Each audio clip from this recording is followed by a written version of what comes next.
తెలంగాణ రాష్ట్ర model schools teachers federation రాష్ట్రస్థాయి ధర్నా శిబిరాన్ని నిర్వహిస్తున్న రాష్ట్ర అధ్యక్షులు కొండయ్య గారు,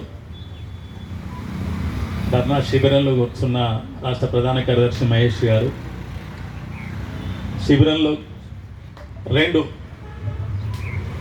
వైపుల ఒకవైపు మేము ప్రభుత్వం ఇచ్చిన సమయం మొత్తం దీక్షలో కూర్చుంటామని చెప్పి ఇటువైపు కూర్చున్న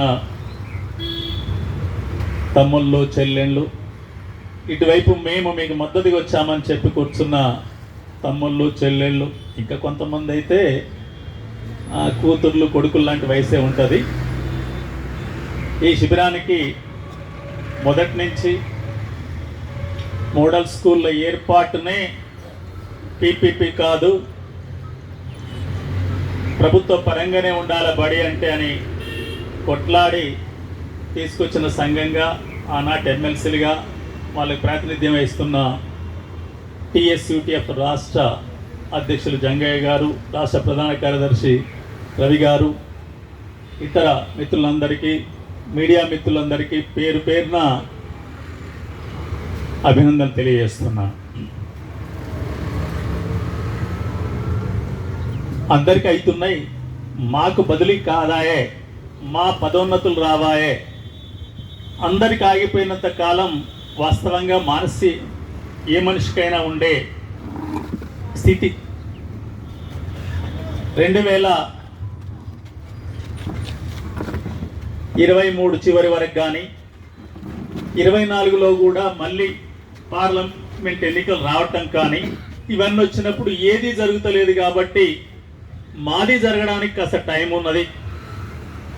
ఎలాగూ ఎక్కువ సంఖ్యలో ఉన్న జిల్లా పరిషత్తు, మండల పరిషత్తు, ప్రభుత్వ స్కూల్ టీచర్ల యొక్క బదిలీలు కూడా అదే కోర్టులో ఆగి ఉన్నాయి కదా, మాది కూడా అదే కోర్టులో ఆగి ఉన్నాయి. కాబట్టి మేమంతా సమానమేలే, వాళ్ళ ఆగినాక మా ఆగితే ఉంది ఆగుతాయిలే అనే ఒక భరోసా మనుషులలో ఉంటుంది. కానీ తీరా వచ్చే వరకు అదేమో కాస్త కోర్టు అనుమతించి శరవేగంగా అవన్నీ ముగిసిపోయి ఆ బదిలీలు ముగిటే కాదు, ఆ తర్వాత అడిగినాయి. వాస్తవంగా ఇప్పుడు తెలంగాణ రాష్ట్రంలో గత 10 ఏళ్లలో జరగని బదిలీలు అన్ని శాఖలలో జరిగినాయి. జరగటమే కాదు, చాలామంది వందల కొద్ది మంది నాకైతే ఫోన్లు చేసి మీ చొరవ చాలా బాగుందని కూడా చెప్పిన సందర్భం ఉంది. డిగ్రీ కాలేజ్ లెక్చర్స్ నుంచి కింది దానక అటు వివిధ డిపార్ట్మెంట్లు కూడా బదిలీలపై బ్యాన్ తొలగించండి, అందరికి చేయండి అని 5 రకాల రెసిడెన్షియల్ స్కూల్ కూడా ఇవాళనే కేజీబీవీలకు కూడా సర్దుబాటు. వాళ్ళకి బదిలీ కాదు, వాస్తవంగా స్థల మార్పిడి, కాంట్రాక్ట్ ఒక దగ్గర ముగిసి ఇంకో దగ్గరికి బయలుదేరుతుంది. ఇంత అయిపోయా మేమే మిగిలిపోతామేంటి? 2013లో బడి దగ్గరికి పోయే వరకు బడి మోడల్ స్కూల్ అంటేనే ఉమ్మడి రాష్ట్రంలో ఆ బిల్డింగులు, ఆ కళ, మీ కళ చాలా చాలా బాగా అనిపించేది కదా. వద్దంటే పిల్లలు ఇంగ్లీష్ మీడియం అప్పుడు ఓన్లీ మోడల్ స్కూల్ అనే ఉంది, ఇతర ప్రభుత్వ స్కూళ్ళలో లేదు, కేజీబీవీలలో లేదు, రెసిడెన్షియల్ స్కూల్ నామాత్రంగా ఉన్నాయి. 40 కాదు ఇంకా కావాలి, ఇంకా అడ్మిషన్ అంటే 2 ఏళ్లకే అడ్మిషన్ల సంఖ్య 50+50 100కు పెంచిన పరిస్థితి. అప్పుడు వద్దని నేను చాలా గట్టిగా చెప్పాం, ఎంఎస్టీఎఫ్ కూడా చెప్పింది, ఇతరులు కూడా చెప్పారు. ఎందుకంటే చదువు అనేది 40 మందికి సాధ్యమైతే తప్ప 50 మంది అయితే, మంది ఎక్కువైతే మజ్జిగ పరిస్థితి అయిద్దని చెప్పాం. అయినా డిమాండ్ను దృష్టిలో పెట్టుకొని ప్రభుత్వం ఇచ్చేసింది, మీరు చదువు చెప్పేస్తూ వచ్చారు. నాకున్న వాస్తవంగా ఇన్ని రోజులు కోర్టులో ఆలస్యం కాకూడదు, అయ్యింది. ఇంకా అత్యధికంగా ఆలస్యం కాదని నేను భావిస్తున్నా. తప్పనిసరిగా కోర్టు పర్మిట్ చేస్తుంది, మీ బదిలీ ఉత్తర్వులు వస్తాయని చెప్పి మీ అందరికీ నేను ఈ వేదిక నుంచి తెలియజేస్తున్నా. ఎందుకంటే ప్రభుత్వం తన వంతు ప్రభుత్వం అంటే ఎవరైనా ప్రాతినిధ్యం చేయాల్సిందే. ఎవరైనా పద్ధతి ప్రకారం పోవాల్సింది భిన్నమైన పద్ధతులు ఉండవు. కొండయ్య గారికి తెలుసు. నాకే ఒకసారి బాధ అనిపించి, ఏంటి 13 ఏళ్ళు 12 ఏళ్ళ నుంచి ఒక్కడ పనిచేయటం 11 ఏళ్ళు దాటిపోయా. ఆ కోర్టు జడ్జి గారికి ఒక ఉత్తరం రాస్తా అని చెప్పి నేను రాసుకొచ్చిన, ఇద్దామనుకున్నాం పోయి.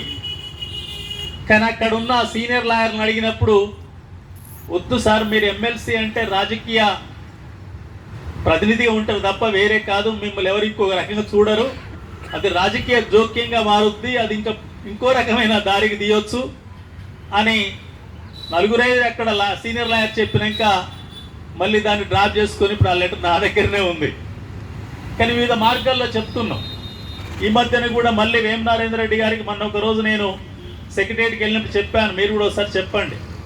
రజనీకాంత్ రెడ్డికి పదే పదే చెప్తున్నాం, ఏదో కొంత తేడా వాళ్ళ పని ఒత్తిడి ఏదో ఉండొచ్చు, కానీ తప్పనిసరిగా నేను మీకు చెప్పగలిగేది ఏంటంటే, ఆగినంత కాలం అయితే బదిలీలు ఆగవు. అది కాస్త 4 రోజులు వెనక ముందు వచ్చినా కూడా తప్పనిసరిగా ఇతర కారణాలు చూపకుండా మీ అందరి బదిలీ ఆర్డర్స్ విడుదలయ్యేటట్టు మాత్రం ప్రయత్నం చేస్తాం, ఇప్పిస్తామని చెప్పి సందర్భంగా తెలియజేస్తున్నాం. తప్పనిసరిగా ఇప్పిస్తాం. రెండవది, అవి వచ్చిన తర్వాత ప్రమోషన్లు ఉంటాయి. వాస్తవంగా అక్కడ చూస్తే నాకు ప్రమోషన్లు ఏడ కనిపిస్తలేవేంది, వద్దనుకున్నారా అనిపించింది. అక్కడ కనిపించలే, వరుసలో కనిపించలే, అంటే మర్చిపోయినట్టు ఉందిలే. బదిలీల పక్కనే పదోన్నతిలో ప్రమోషన్లు ఉండాలి కదా అనుకున్నాం. తప్పనిసరిగా పదోన్నతులు పీజీటీలకు, అంటే టీజీటీలకు పీజీటీలు, పీజీటీలకు ఖాళీ ఉన్న మొత్తం ప్రిన్సిపల్లు కూడా పదోన్నత ద్వారానే భర్తీ చేసేటట్టు కూడా తప్పనిసరిగా ప్రాతినిధ్యం చేస్తాం. ఆ రకంగా ఇప్పించుకుందాం. ఎందుకంటే గత ప్రభుత్వాల కంటే ఈ ప్రభుత్వం కాస్త సానుకూలంగా ఉందనేది అన్ని కనిపిస్తుంది. మాకెందుకు లేదనేదే ఇక్కడ ఈరోజు కూర్చుంది. ఈరోజు మీరు కూర్చోవటానికి కూడా నేను ఆహ్వానిస్తున్నా. ఎందుకంటే ఈ కూర్చోవటము, అందరం మాట్లాడటం, నేను కూడా మాట్లాడటం తప్పనిసరిగా హైకోర్టులోని 33వ కోర్టు కూడా వినిపిస్తుందని అనుకుంటున్నా. వినిపించి ఆ తీర్పేదో ఇచ్చేస్తే, తీర్పిచ్చినాక గంటలలోనే మీకు ఆర్డర్ చేతికి వస్తాయని చెప్పి మీ అడిషనల్ డైరెక్టర్ చెప్పిండు. ఎందుకంటే అంతా రెడీగా ఉన్నది కాబట్టి పెద్ద ఇబ్బంది ఏం కాదు అని. ఆ రకంగా తీసుకొద్దాం. ఆ తర్వాత పదోన్నతులు కానీ పూర్తి చేసుకుందాం. కానీ నేను ఇంకొకటి చెప్పేది ఏంటంటే, ఎందుకో ప్రపంచీకరణ, సరళీకృత ఆర్థిక విధానాలు మనుషుల్ని చిన్న చిన్న అంశాలకే ప్రతి సందర్భంలోనే అసంతృప్తికి, ఏదో నిరుత్సాహానికి గురి చేస్తున్న సందర్భం వ్యవస్థ మొత్తంలో ఉంది. టీచర్లే కాదు, మోడల్ స్కూల్ టీచర్లే కాదు, మొత్తం సిస్టంలోనే కనిపిస్తుంది. అది సమాజంలో వాళ్ళు అధిగమించలేకపోవచ్చు. కానీ మీరందరూ బీఈడి చేసి వచ్చారు, సైకాలజీ చదువుకున్నారు కాబట్టి ఎంత ఇబ్బందులు అనిపించవచ్చు, ఏంటి ఇట్లా నిరీక్షణ అని ఉండొచ్చు, ఎంతకాలం ఒకే దగ్గర ఉండొచ్చు, లేదు కాస్త దగ్గరికి నేను రాకూడదా అని ఉండొచ్చు. అయినా మళ్ళీ వెంటనే మేం టీచర్లం,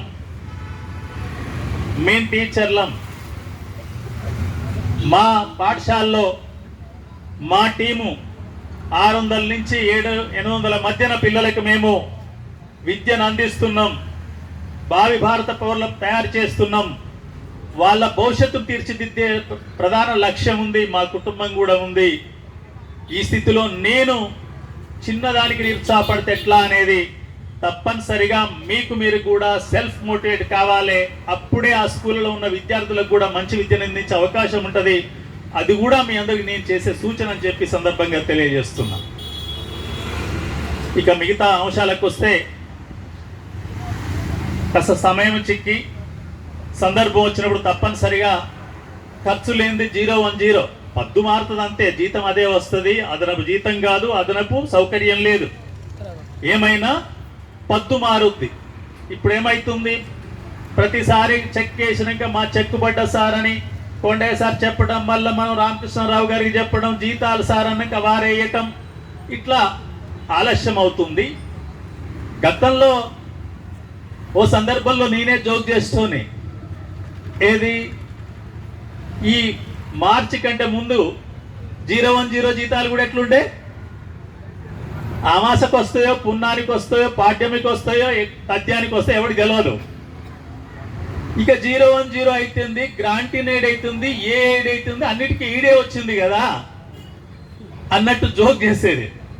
కానీ ఇప్పుడు మళ్ళీ 010 వాళ్ళందరికీ కూడా గత మార్చి నుంచి రెగ్యులర్గా జీతాలు 1-2 తారీఖుల్లో వస్తున్నాయి కాబట్టి ఇది పెద్ద సమస్య ఉండకపోవచ్చు. సందర్భం మాత్రం చూసుకొని ఏదో సందర్భంలో ఇట్లా ఆంధ్రప్రదేశ్లో కూడా దీన్ని అమలు చేశారని చెప్పి అటు ఉప ముఖ్యమంత్రి బట్టి గారితో కానీ ముఖ్యమంత్రి గారితో కానీ మాట్లాడి, రామకృష్ణారావు గారితో కూడా మాట్లాడి మీరు ఫైల్ అయితే పెట్టమని, వాస్తవంగా ఇప్పటికే వాళ్లకు ప్రాసెస్ చేయమని ఉన్నది, మాట్లాడి అది ఇప్పించే అవకాశం పెద్దగా కష్టం ఉండకపోవచ్చు అని త్వరలో నాకు తెలుసుకునే ప్రయత్నం అయితే కొనసాగిద్దామని చెప్పి ఈ సందర్భంగా తెలియజేస్తున్నాం. హెల్త్ కార్డుల విషయానికి వస్తే మరి ఇది కూడా మాట్లాడాలి. యుఎస్పిసి కానీ లేదా జేఏసీ కూడా ఇప్పుడు ఏర్పడ్డది. ఎందుకంటే హెల్త్ కార్డులు అనేవి మోడల్ స్కూళ్ళకు లేవు, రెసిడెన్షియల్ స్కూల్ అందరికీ లేవు, హెల్త్లో పనిచేసే ఒక వింగ్ కూడా లేవు. మీకు తెలుసో తెలియదో, హెల్త్ డిపార్ట్మెంట్ వాళ్ళది, కానీ వాళ్ళకి హెల్త్ కార్డు లేవు. అట్లా కొన్ని డిపార్ట్మెంట్లలో లేవు. ఈ లేని వాళ్ళందరికీ ఇప్పుడు ఇచ్చేవాళ్ళు 3,79,000 మంది రెగ్యులర్గా 010 ద్వారా వేతనాలు తీసుకునే వాళ్ళకి హెల్త్ కార్డులు ఉన్నాయి. 2,67,000 మంది పెన్షనర్లు ఉన్నారు, వీళ్ళకి హెల్త్ కార్డులు ఉన్నాయి. జర్నలిస్టులు ఏదో సరే ఆ సంఖ్య మనకు నికరంగా ఉండదు, వేల సంఖ్యలో ఉండొచ్చు. అంటే ఇంతమందికి ఇచ్చినాక ఇప్పుడు ఈ సంఖ్య మొత్తం కలుపుకున్న 25,000కి మించుంది. ఇక నేను వాస్తవంగా ఏంటంటే ఈ ప్రభుత్వం ఏమంటుంది, నేను అందరి ప్రజలకే ఆరోగ్యశ్రీ పథకాన్ని రేషన్ కార్డుతో సంబంధం లేకుండా, బీపీఎల్ కుటుంబం అనే సంబంధం లేకుండా ప్రతి వ్యక్తికి హెల్త్ కార్డు లాగా ఒకటి ఇష్యూ చేసి అందరికి వర్తింపజేస్తా అని చెప్పి పదే పదే ముఖ్యమంత్రి గారు అంటున్నట్టు మనం వింటున్నాం.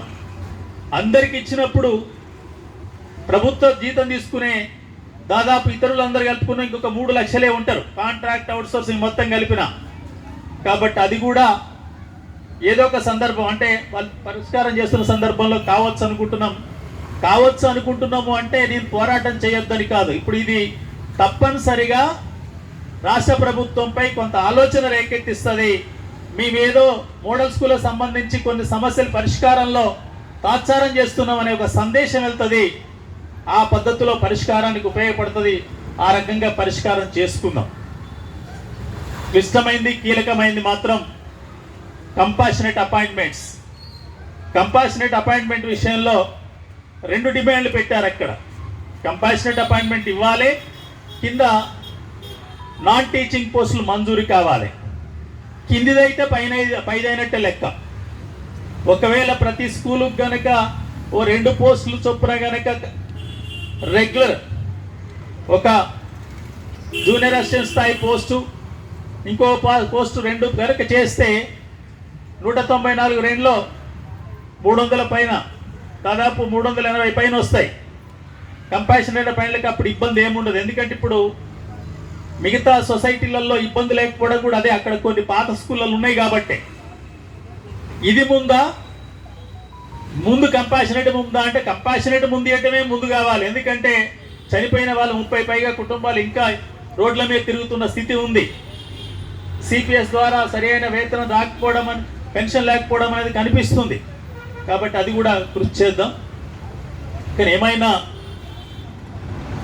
నూతన ప్రభుత్వం ఏర్పడ్డాక గత సంవత్సర కాలంలో మళ్ళొక్కసారి ఇందిరా పార్క్ దగ్గర ఉపాధ్యాయుల పక్షాన అందరికంటే ముందు మా సమస్య ఏది పరిష్కారం కాలేదనే ఉద్దేశంతోనే ఎంఎస్టీఎఫ్ ఆధ్వర్యంలో మీరందరూ ధర్నాకు వచ్చి ఈ నిరసన దీక్ష చేస్తున్నందుకు మరొకసారి మీ అందరినీ అభినందిస్తున్నాను. పోరాటమే పరిష్కారం చేస్తుంది తప్ప ఇంకే పరిష్కార మార్గం లేవు. ఇక సెకండ్ బ్యాచ్లో అపాయింట్ అయిన వాళ్లకు నోషనల్ ఇంక్రిమెంట్లు ఇటువంటివన్నీ కూడా క్రమ పద్ధతిలో ప్రభుత్వం చాలా ఉదారంగా వ్యవహరించినప్పుడు అటువంటి పరిష్కారం అయితే తెలంగాణ ఇంక్రిమెంట్ కానీ ఇవన్నీ కూడా ఉదారంగా అంటే అత్యధికమైన చివరి స్థాయి.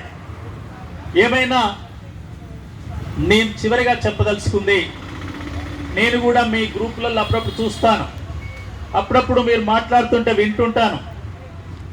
అంటే ఒకటి ప్రజాప్రతినిధిగా ఉన్న వ్యక్తికి మేమేదో సంతోషకరంగా చెప్తే ఆయనకి వింటాడో వినడో, విన్నా కూడా ఇదేం పెద్ద సీరియస్గా తీసుకుంటారో తీసుకోరో, కాబట్టి విచారకరంగానే చెప్పాలనే ఆందోళనతోనే చెప్పాలనే భావన ఉంటే అదొకది విషయం. కానీ నాకు కానీ గత 50 సంవత్సరాలుగా పనిచేస్తున్న తెలంగాణ రాష్ట్ర ఐక్య ఉపాధ్యాయ ఫెడరేషన్ లాంటి సంఘాలకు కానీ విచారంతో చెప్తే ఒక పని, సూటిగా చెప్తే ఒక పని, లేదా సమస్యను సమస్యగా చెప్తే మరొకటి, ఇట్లా ఉండదు. అది సమస్య న్యాయమైందా కాదా, న్యాయమైన సమస్య అయినప్పుడు పదే పదే చెప్పవలసిన అవసరం లేదు. ఏ రూపంలో చెప్పినా కూడా దానికి పరిష్కారం కొరకు కృషి జరుగుతుంది తప్ప అదేదో తీవ్రమైన విచారంతో ఏడుస్తూ చెప్తేనే పరిష్కారం అవుతుందనే పద్ధతి మాత్రం ఇక్కడ ఉండదు, ఉండకూడదు, ఎక్కడ కూడా ఉండకూడదు అనేదే నా యొక్క అభిప్రాయం. ఎందుకంటే నేను చాలా చూస్తూ వచ్చిన వ్యక్తిని. అపాయింట్మెంట్గా చూస్తే మీకంటే కింది మెట్టులో అపాయింట్ అయిన వ్యక్తిని నేను. మీరు టీజీటీలు అంటే equivalent to school assistant, but I was appointed as SGT teacher of primary school. Then I promoted as school assistant, then I promoted as high school headmaster, then I retired. కాబట్టి మీ కింది స్థాయి నుంచి నేను appoint అయ్యి వచ్చి అన్ని విషయాలు చూసిన వ్యక్తిగా ఉన్నాను. కింది లోతు నుంచి పై వరకు గమనిస్తున్న వ్యక్తిగా ఉన్నాను. ఎమ్మెల్సీగా నేడు ప్రభుత్వం అంటేంది, ప్రభుత్వ తీరేంటేది, ప్రభుత్వ రంగాలేంటి అనేది కూడా గమనిస్తున్న వ్యక్తిగా ఉన్నాను. కాబట్టి మీరందరూ సమస్య కొరకు అడిగేందుకు సిద్ధంగా ఉండవలసిందే, అవసరం వచ్చినప్పుడు పిడికిలెత్తవలసిందే, అవసరం వచ్చినప్పుడు పోరాటం చేయవలసిందే, పరిష్కారం అయ్యేంత వరకు వెంటబడవలసిందే. కానీ ఆందోళన చెందకండి, విచారపడకండి, ఏడ్చే పద్ధతి అస్సలు రావద్దని చెప్పి ఆ స్థితిలోకి టీచర్గా మనం నెట్టబడొద్దని, సమస్యలు మనం కాకపోతే ఎవరు ఎదుర్కొంటారు, మనమే ఎదుర్కొంటామనే పద్ధతిలో ముందుకు వెళ్ళాలని చెప్పి తెలియచేస్తూ ఇవన్నీ విషయాలు అర్థం చేసుకోవాలని, తర్వాత ఇంకొక చిన్న మాట చెప్పి ముగిస్తా.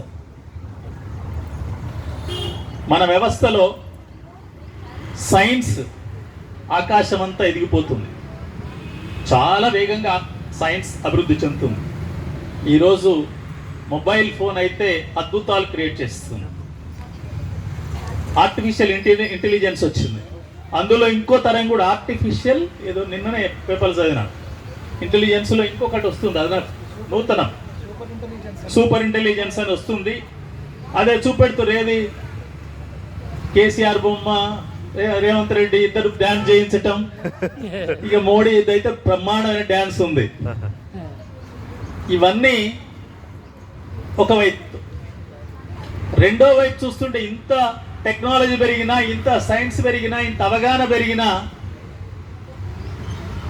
మనమందరం ఏమీ తెలియని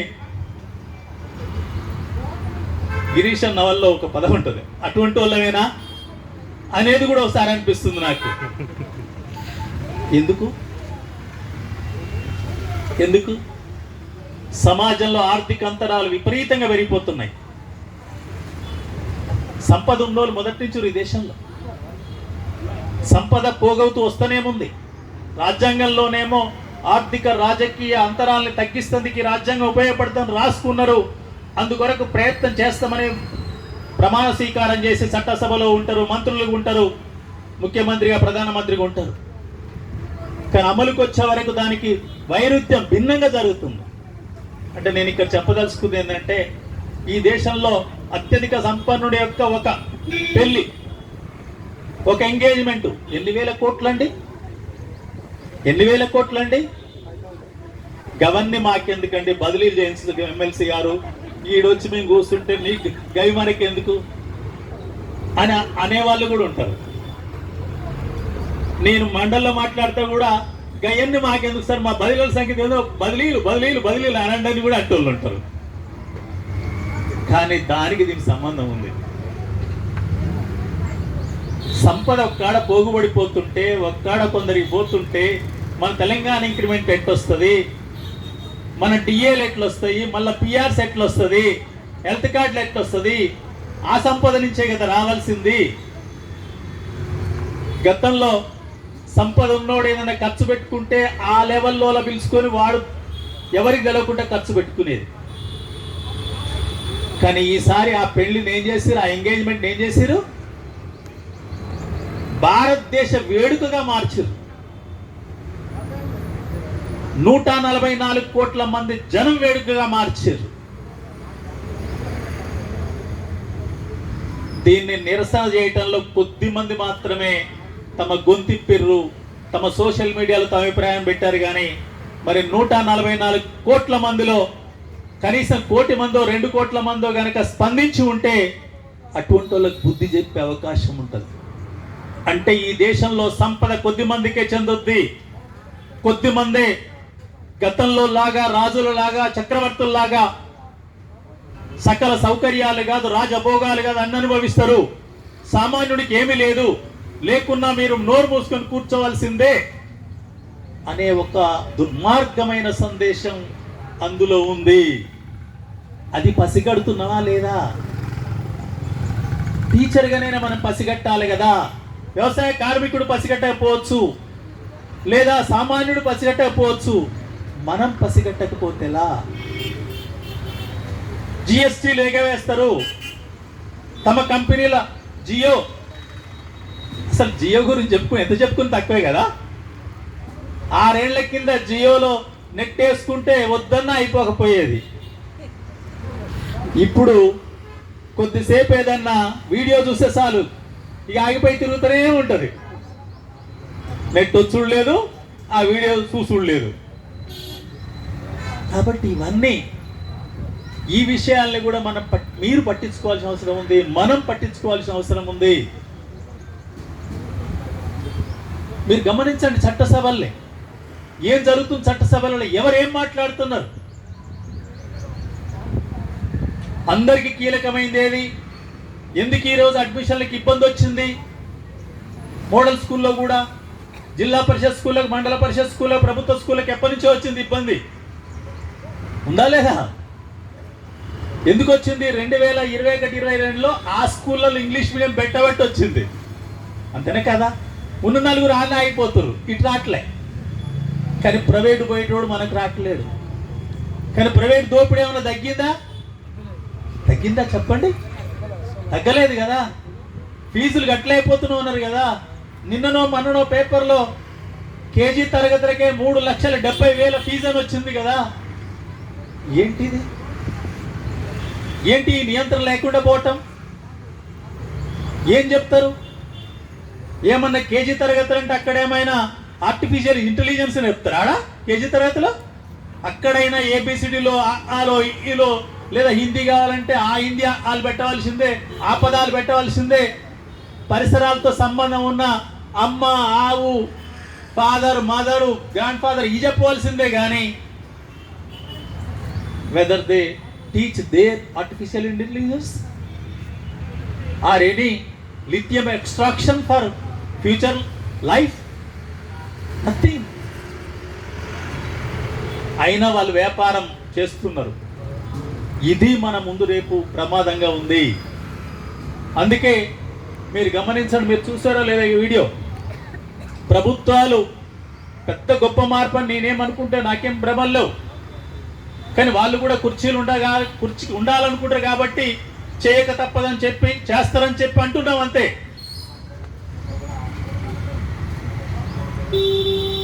అంగన్వాడీ కేంద్రాల్లోనే కేజీ తరగతులతో పాటు 1, 2, 3 కూడా పెడతామని చెప్పి వస్తే వెంటనే స్పందించి అది సరి అయింది కాదు, ఇక అదే జరిగితే ప్రభుత్వ విద్యారంగం మిగలదు అని చెప్పింది ఎవరు చెప్పండి? ఎందుకు మిగతా వాళ్ళు చెప్పలేకపోయారు? దాని మీదనే ఉప ముఖ్యమంత్రి ఆర్థిక మంత్రి గారు మండలిలో రాత్రి 10:30కు బిల్లుపై చర్చలు అయిపోయాక సమాధానం ఇస్తుంటే వారు మరి మా చర్చలు ఎక్కడ రాలే, ఎవరు అడగలే. అంగన్వాడీ కేంద్రాలు ఏం చేస్తాం కానీ ఆ ఫ్లోలో చెప్పారు. ఏం చెప్పారు? అంగన్వాడీ కేంద్రాల్లోనే 1, 2, 3 పెడతాం, బ్రహ్మాండంగా చేస్తామని. కానీ 10:30 అయినా కూడా 10:30 అయింది నర్సిరెడ్డి గారు, ఇంకా ఇప్పుడేందండి మీరు అడిగినవి చెప్పినామండి అంటే నేనేమన్నాను? మేము అడిగినవి చెప్పారు కానీ అడగంది కూడా చెప్పారు. ఎందుకు? అంగన్వాడీ కేంద్రాల్లో 1, 2, 3 ఏంటి ధ్వంసమైపోతాయని చెప్పినాం. కొంతమంది మీరు వీడియో చూసి ఉంటారు. ఎప్పుడది? నైట్ 10:30. చైర్మన్ గారు అంటుంటారు, నర్సిరెడ్డి గారు రాత్రి అయిపోయింది, ఇంకెంతసేపు?